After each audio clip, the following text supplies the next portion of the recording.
আল্লাহ বলে, বান্দা আমার মতো দয়ালু মনিব থেকে কেড়ে তোরে আলাদা করে দিল।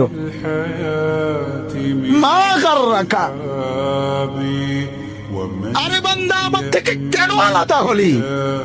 আমি কি অপরাধ করেছি? সারাদিন আসমানে আলো দিয়ে আমি অন্যায় করছি, আজ আবার রাতের বেলা ঘুমের পরিবেশের জন্য অন্ধকার করে দিয়ে আমি অপরাধ করছি।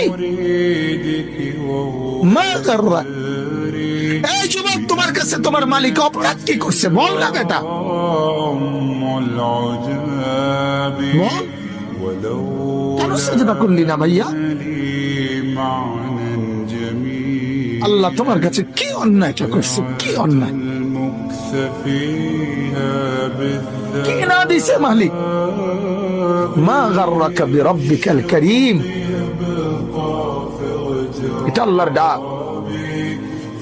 আল্লাহ বলেন, বান্দা কে রে তোরে আমার থেকে আলাদা করলো?